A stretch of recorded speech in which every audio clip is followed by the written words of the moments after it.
శ్రీ గురుభ్యో నమ. శ్రీ గురు రాఘవేంద్రాజాయ శ్రీ గురు దక్షిణామూర్తే శ్రీ దక్షిణకారి.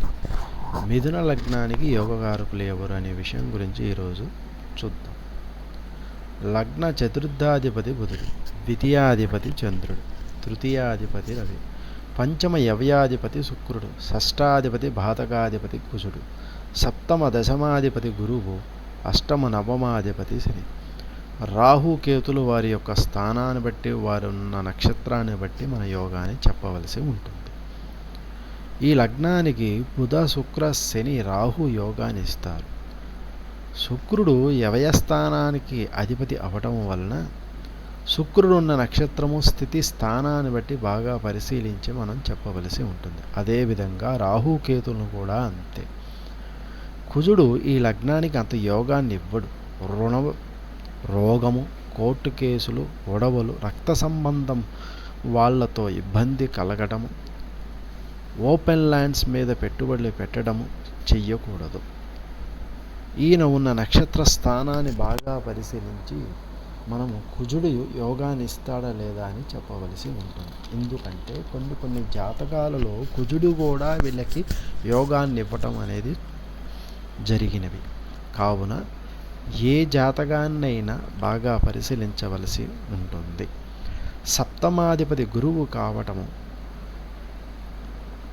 దశమాధిపతి గురువు కావటం, ఈ గురువుకి కేంద్రాధిపత్య దోషం వలన ఈ గురువు ఇబ్బంది కలిగించడం అనే విషయం బాగా పరిశీలించవలసి ఉంటుంది.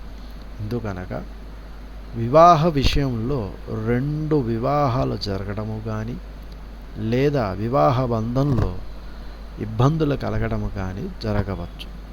కావున ఈ గురువు ఎక్కడ ఉన్నాడు అనే విషయాన్ని బాగా పరిశీలించి చెప్పవలసి ఉంటుంది.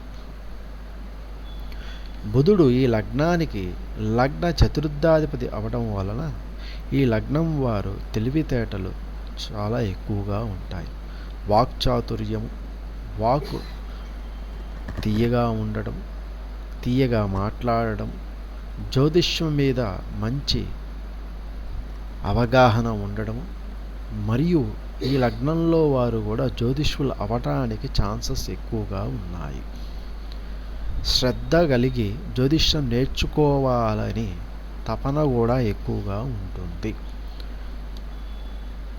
మంచి టీచర్లుగాను ఈ లగ్నంలో వారు ఎక్కువగా ఉంటూ ఉంటారు. పంచమ యవ్యాధిపతి శుక్రుడు వీరికి అవడం వలన ఈ శుక్రుడు యోగాన్ని కలిగించడంలో ముందుగా ఉంటాడు. కానీ యవయస్థానాధిపతి కూడా వచ్చింది కాబట్టి ఆయన ఉన్న నక్షత్రము స్థితిని కూడా పరిశీలించవలసి ఉంటుంది.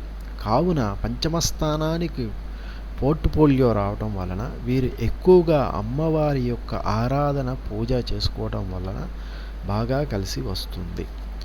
రెండోది, పంచమ స్థానానికి శుక్రుడు రావడం వల్ల ఆడపిల్ల పుట్టిన తరువాత వీరికి కలిసి రావడం అనేది కూడా జరుగుతుంది. కావున ఈ శుక్రుడు 60% యోగాన్ని ఇవ్వడంలో ముందుగా ఉంటాడు.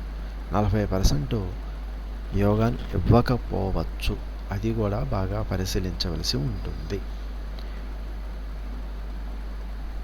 ఇక ద్వితీయాధిపతి చంద్రుడు, తృతీయాధిపతి రవి.